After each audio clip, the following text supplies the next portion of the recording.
All right, today I wanted to talk about the difference in mentalities as you crest different levels of financial security. We start battling paycheck to paycheck. And that position is a position full of fear, is a position full of worry. Not a good place to be when you don't know how you're going to make all your bills. When you say, oh, I'm going to let this bill go late so I can pay this bill or so I can do this.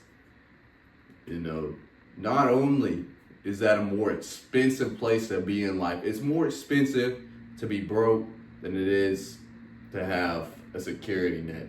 Because when you can afford a security net, you don't make decisions based off what benefits you today, but what benefits you on a monthly basis, on a yearly basis, sometimes even a 5-year, 10-year basis. So it's a big difference when you hear someone talking about, for example, getting a car, or, I sell phones, so I see it every day. The people who have the least amount of money are always worried about, what do I have to put down today? And it's really a hard thing it's a unfortunate thing, but the people with less financial security normally accept bills that are higher than the people who already have a safety net. So somebody who has no safety net, no security net, is only looking at the due-to-day price, whereas somebody who has a security net is more concerned with the monthly price than the due-to-day price. And you'll begin to reach that level of security when you have 500 in your buffer. And when you have 500 in your buffer, you sleep better at night. You have a higher, better peace of mind. This place right here will give you an abundance of peace. So if you could just change your habits or monitor your spending for probably even 2 months maximum, you could probably get this $500 in your buffer. And I encourage everybody, check your car insurance. More and more buffer, 1,000 in savings, you can up your deductible on your insurance. But check your car insurance. I use Geico, and I can go in and comb line by line how much I'm paying for each thing. Most of the time, when you just let a car insurance rep set up your insurance, you'll have a whole bunch of itemized billing on your insurance that you don't even utilize, that you don't need. Check your phone plan. If you can get out from under a device payment on a phone, you can definitely make your phone bill significantly cheaper. When you get this $500 in your buffer, you can begin to plan what your next moves are. So then you can get to $1,000 in savings. I remember my $1,000 in savings point. I was in a medium process of starting my business. I was walking to work. I even remember hearing comments from some of my coworkers. They said, why don't you just go buy a car? It's like, wow, I never thought of that. I should just go get a car. But you really got to think about, if you're working towards something, if you start to define your goal, a lot of the things that are holding us back are how we think we're going to be perceived by people. But whenever you get this goal very defined in your head, you can start to block out some of that noise.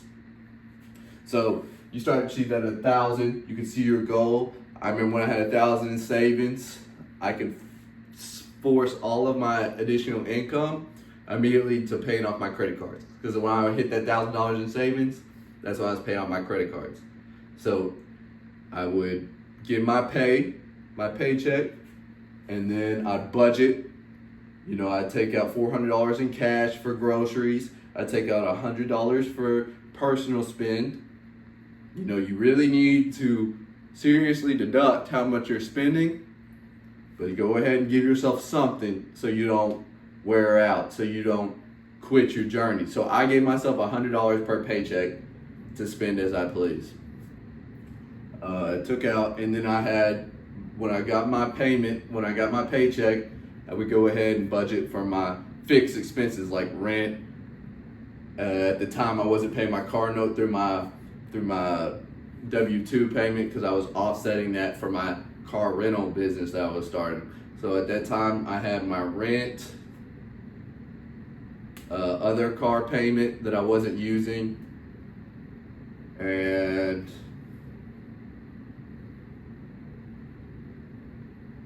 electric bills, water bills, things of that nature.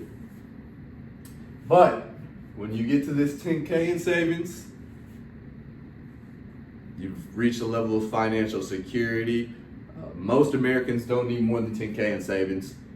When I hit my 10K in savings, it's like, at 1,000, you hear what people are saying in the midst. But when you see that 10K in your bank account, whenever you receive judgment, it's almost laughable. It's almost laughable to hear the judgment because you realize the ignorance of being in that state of poverty. So when you hit this 10K in savings, that's when you really are looking not for this year, not for a monthly basis. That's when you start looking at your expenses on a 5-year basis. And you start making the decisions that make more sense financially over time. As opposed to me saying, oh, this phone will cost me $120 per month. I can look at it and say, oh, that's going to break out into $1,440 per year, something like that, something of that nature. You understand the point of what I'm saying. So this is when you really start to look at things on a 5-year basis as opposed to right here, $10,000 in savings. You look at things as 5-year expenses. $1,000 in savings, you probably may look at things on a 1 to 3 year expense basis. And with $500 or less, you probably look at how much is this thing going to cost me today.